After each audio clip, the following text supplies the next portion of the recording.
آپ نے انصار کو سیدنا انس بن مالک رضی اللہ عنہ کے گھر جمع فرمایا۔ مہاجرین کی تعداد 45 تھی۔ آپ مہاجرین اور انصار میں سے ایک ایک کو بلاتے گئے اور فرماتے گئے تم بھائی بھائی ہو۔ پھر ہوا یہ کہ یہ اخوت حقیقی اخوت سے بھی بڑھ گئی۔ اس موقع پر انصار نے جس فیاضی، ایثار اور میزبانی کا مظاہرہ کیا، انسانی تاریخ اس کی مثال پیش کرنے سے قاصر ہے۔ انصار نے مہاجر بھائیوں کی حیثیت مہمانوں کی نہ رہنے دی، بلکہ انہیں اپنی جائیداد اور کاروبار میں برابر کا حصے دار بنا لیا۔ اس طرح مہاجرین بہت جلد اپنے پیروں پر کھڑے ہو گئے۔ مہاجرین سے یہ انصار کی محبت ہی کا نتیجہ تھا کہ انہوں نے نبی صلی اللہ علیہ وسلم پر اپنے کھجوروں کے باغات پیش کیے کہ آپ ان باغات کو ان کے اور مہاجرین کے درمیان تقسیم کر دیں۔ آپ نے انکار فرمایا تو انصار نے مہاجرین سے کہا آپ لوگ کام کر دیا کریں، ہم پھلوں میں آپ لوگوں کو شریک کر لیں گے۔ آپ صلی اللہ علیہ وسلم نے اس تجویز کو پسند فرمایا۔ سیدنا سعد بن ربیع رضی اللہ عنہ بڑے مالدار انصاری تھے۔ انہوں نے اپنے مہاجر بھائی سیدنا عبد الرحمن بن عوف رضی اللہ عنہ سے کہا میرا مال آدھا آدھا تقسیم کر لو، میری 2 بیویاں ہیں، دیکھو جو تمہیں پسند ہو مجھے بتلا دو، میں اسے طلاق دے دیتا ہوں، عدت گزر جائے تو اس سے شادی کر لینا۔ یہ سن کر سیدنا عبد الرحمن بن عوف رضی اللہ عنہ نے فرمایا اللہ آپ کے اہل اور مال میں برکت دے، مجھے آپ بازار کا راستہ بتا دیں۔ انہوں نے بنو قینقاع کے بازار کا پتہ بتلا دیا۔ یہ بازار چلے گئے، محنت مزدوری کی، واپسی پر ان کے پاس کچھ فاضل پنیر اور گھی تھا۔ پھر تھوڑے ہی دن گزرے تھے کہ انہوں نے مال بھی کمایا اور ایک انصاری عورت سے شادی بھی کی۔ مدینے میں مسلمانوں کے علاوہ 2 اور جماعتیں بھی تھیں۔ یہ دونوں جماعتیں ہر لحاظ سے مسلمانوں سے مختلف تھیں۔ ان کا عقیدہ، دین، مصلحتیں، ضروریات، جذبات اور احساسات بالکل مسلمانوں کے خلاف تھے، اور یہ دونوں جماعتیں تھیں مشرکین اور یہود کی۔ چنانچہ نبی اکرم صلی اللہ علیہ وسلم نے ایک عہد و پیمان مسلمانوں کے مابین کرایا اور ایک دوسرا عہد و پیمان مسلمانوں اور مشرکین نیز مسلمانوں اور یہود کے درمیان کرایا، اور اس بارے میں ایک تحریر بھی لکھی گئی جس کے خاص خاص نکات یہ ہیں۔ نمبر 1، قریش اور یثرب کے مومنین و مسلمین اور ان کے ماتحت ہو کر ان کے ساتھ ملنے والے اور جہاد کرنے والے بقیہ لوگوں سے الگ ایک امت ہیں۔ نمبر 2، ان کی دیت کی ادائیگی اور قیدی کی رہائی اہل ایمان کے درمیان سابق دستور کے مطابق ہوگی، اور یہ فدیے اور دیت میں اہل ایمان کی مدد کریں گے۔ نمبر 3، یہ لوگ مفسد، ظالم اور باغی کے خلاف ایک ہاتھ ہو کر اٹھیں گے، چاہے وہ ان کی اپنی اولاد ہی کیوں نہ ہو۔ نمبر 4، کوئی مومن کسی مومن کو کافر کے بدلے قتل نہیں کرے گا اور نہ کسی مومن کے خلاف کسی کافر کی مدد کرے گا۔ نمبر 5، اللہ کا ذمہ ایک ہے، لہذا ایک معمولی آدمی کا دیا ہوا ذمہ بھی سارے مسلمانوں پر لاگو ہوگا۔ نمبر 6، جو یہود مسلمانوں کے پیروکار ہو جائیں ان کی مدد کی جائے گی اور وہ دوسرے مسلمانوں کی طرح ہوں گے۔ نمبر 7، مسلمانوں کی صلح ایک ہوگی۔ نمبر 8، جو کسی مومن کو قصدن قتل کر دے اس سے قصاص لیا جائے گا، سوائے اس صورت کے کہ مقتول کے ولی راضی ہو جائیں، اور اہل ایمان پر ضروری ہے کہ سب قاتل کے خلاف اٹھ کھڑے ہوں۔ نمبر 9، کسی مومن کے لیے حلال نہیں کہ کسی ہنگامہ برپا کرنے والے یا بدعتی کی مدد کرے یا اسے ٹھکانہ مہیا کرے۔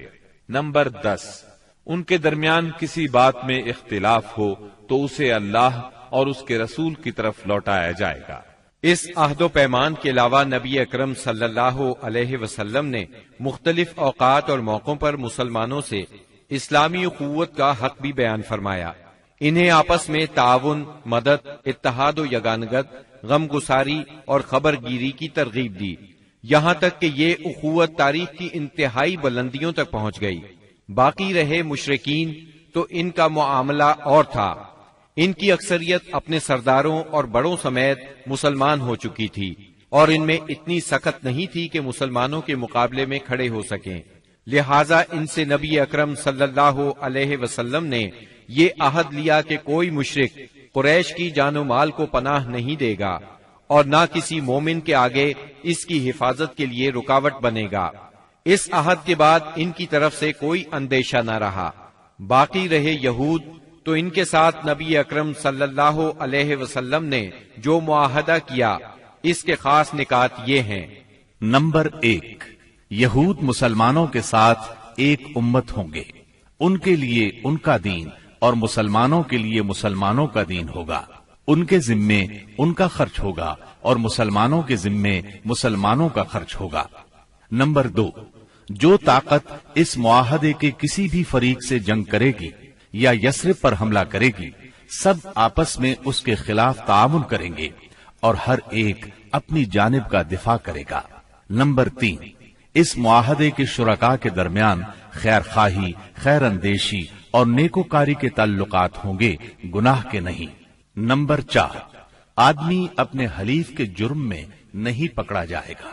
نمبر 5، مظلوم کی مدد کی جائے گی۔ نمبر 6، جب تک جنگ برپا رہے گی یہود بھی مسلمانوں کے ساتھ خرچ برداشت کریں گے۔ نمبر 7، اس معاہدے کے شرکاء پر یثرب میں ہنگامہ آرائی اور کشت و خون حرام ہوگا۔ نمبر 8، اگر ان میں کوئی ہنگامہ یا جھگڑا برپا ہو جائے تو اس کا فیصلہ اللہ اور اس کے رسول کریں گے۔ نمبر 9، قریش اور ان کے مددگاروں کو پناہ نہیں دی جائے گی۔ نمبر 10، یہ معاہدہ کسی ظالم یا مجرم کے لیے آڑ نہیں بنے گا۔ اس معاہدے کی روح سے یثرب کے سارے باشندے مسلمان، مشرکین اور یہود ایک ہی وحدت کی لڑی میں پرو دیے گئے۔ مدینہ اور اس کے اطراف کو ملا کر ایک آزاد اور خود مختار حکومت قائم ہو گئی۔ اس میں مسلمانوں کا کلمہ نافذ تھا اور اس کے سربراہ محمد صلی اللہ علیہ وسلم تھے۔ اس دوران 1 اور 2 ہجری میں کئی اہم واقعات پیش آئے، ان میں سے کچھ اس طرح ہیں۔ اسی دوران میں قبلے کی تبدیلی کا حکم آیا۔ مکہ مکرمہ سے ہجرت کر کے مدینہ منورہ آنے کے بعد 16 یا 17 ماہ تک مسلمان بیت المقدس کی طرف رخ کر کے نماز پڑھتے رہے۔ اب حکم آیا کہ خانہ کعبہ یعنی مسجد الحرام کی طرف منہ کر کے نماز ادا کی جائے۔ اسی سال میں رمضان المبارک کے روزے رکھنے اور زکوٰۃ ادا کرنے کے احکام نازل ہوئے۔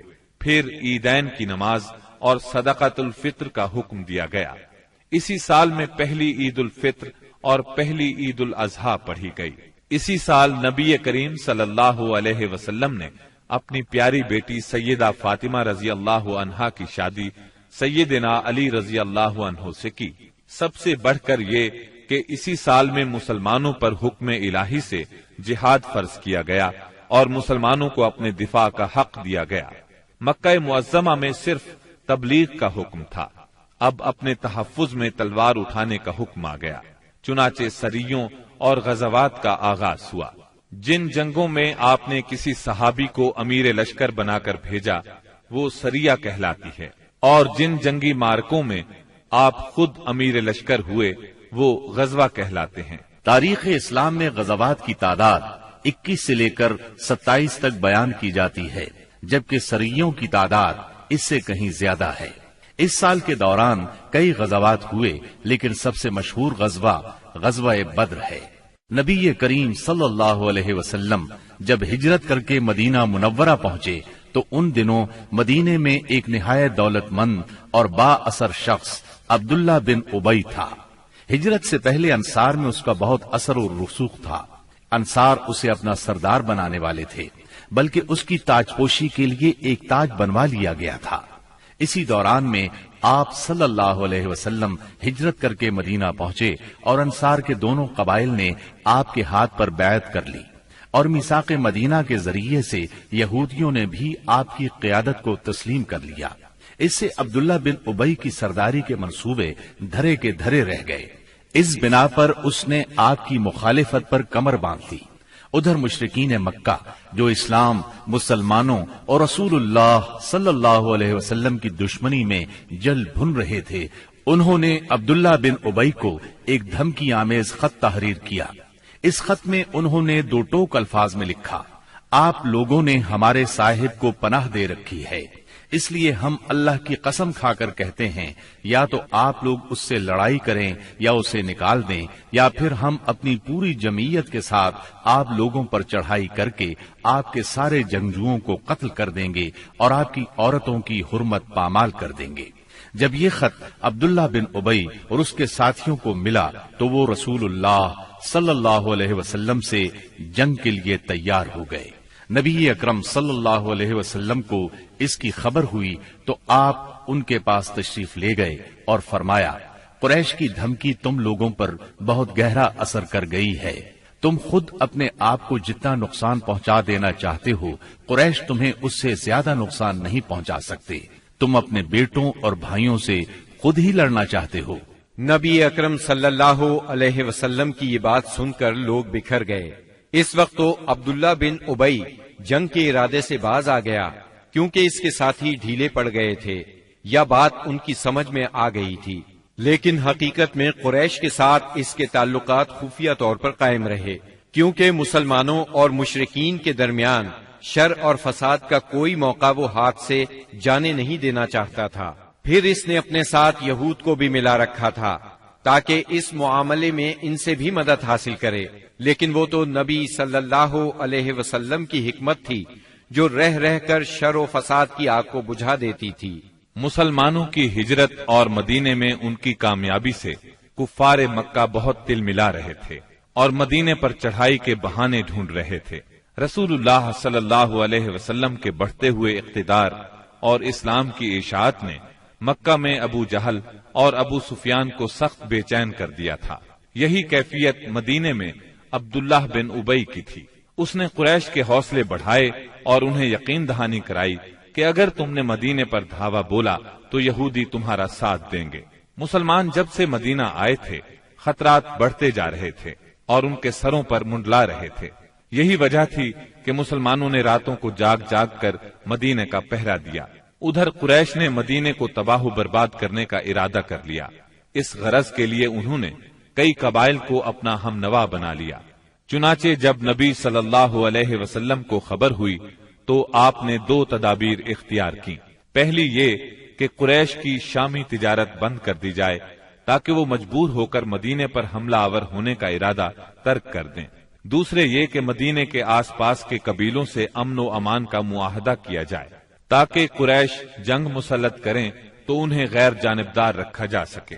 جب اللہ تعالی کی طرف سے جہاد اور قتال کی اجازت دی گئی تو رسول اللہ صلی اللہ علیہ وسلم نے کئی ایک سرایہ بھیجے اور غزوات میں حصہ لیا۔ ان کی مختصر تفصیل کچھ یوں ہے۔ اس سلسلے میں پہلا سریہ جو رسول اللہ صلی اللہ علیہ وسلم نے بھیجا وہ سریہ سیف البحر کہلاتا ہے۔ اسے آپ نے رمضان 1 ہجری بمطابق مارچ 623 عیسوی میں بھیجا اور اپنے چچا سیدنا حمزہ بن عبد المطلب رضی اللہ عنہ کو اس سریے کا امیر بنایا اور 30 مہاجرین کو ان کے زیر کمان شام سے آنے والے ایک قریشی قافلے کا پتہ لگانے کے لیے روانہ فرمایا۔ اس قافلے میں 300 آدمی تھے جن میں ابو جہل بھی تھا۔